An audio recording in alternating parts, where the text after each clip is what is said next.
In the history of warfare, some places earn names that tell you everything you need to know.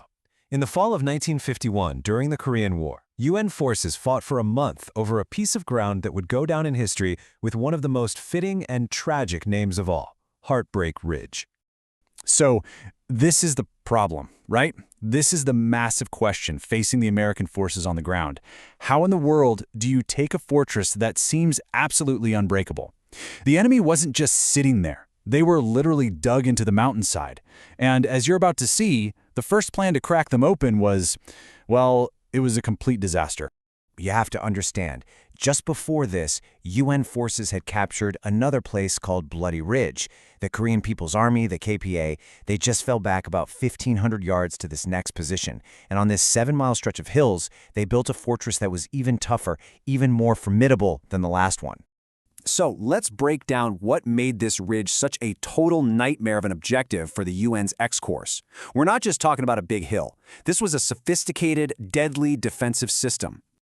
Okay, so geographically, someone described it as the spinal column of a fish, with hundreds of vertebrae. What a description, right? You've got these three main peaks, Hills 894, 931, and 851, that just loom over everything.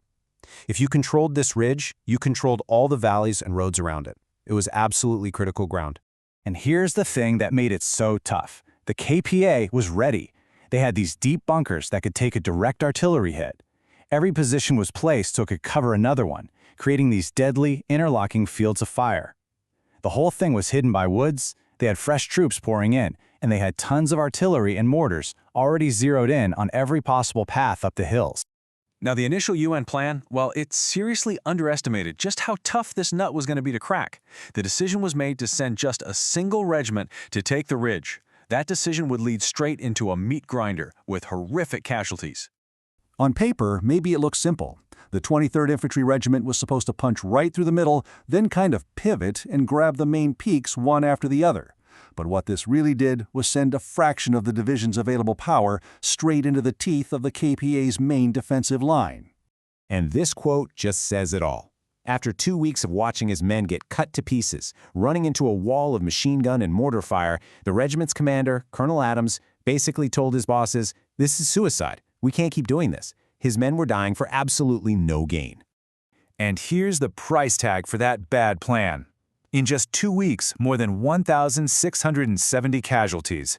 It was a total fiasco. Just one frontal assault after another against a dug-in enemy who was perfectly set up to mow them down.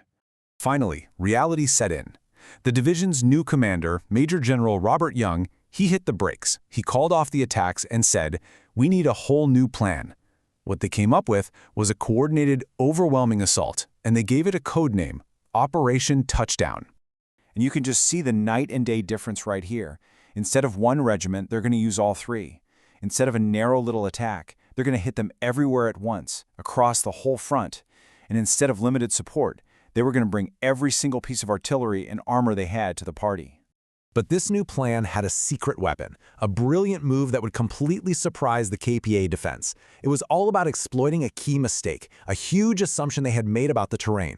See, the KPA had left the western side of the ridge, which ran along this valley, pretty lightly defended. Why? Because they looked at the rocky, crater-filled valley and thought there is no way American tanks can get through there. They were absolutely sure of it. And that was their fatal mistake. Because they weren't counting on the sheer grit of the U.S. Army engineers. In what can only be described as a Herculean effort, these guys worked under constant enemy fire, blasting rocks, filling in craters, clearing mines, literally building a road for the tanks as they went. The new plan worked, and it worked fast. The infantry attacks on multiple fronts pinned the defenders down. And then, on October 10th, the tanks came rumbling up that new road in the valley, catching the enemy completely by surprise. That was the game changer. They sliced right through the KPA supply lines, and the defenses on the ridge just started to crumble. And just like that, within days, the final hills were taken. So, Heartbreak Ridge was finally captured. It was a UN victory. But that victory came at a staggering price, a price you can measure in lives lost and in a truly mind-boggling amount of ammunition. Across the entire month-long fight, the U.S. 2nd Infantry Division and the attached French battalion took over 3,700 casualties. On the other side, it's estimated that KPA and Chinese losses were a staggering 25,000.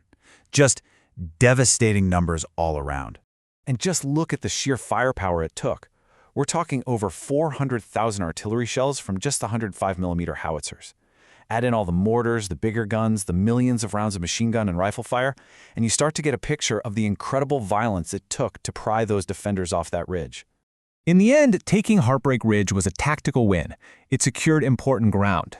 But it's also a brutal lesson in the cost of a bad strategy versus an effective one.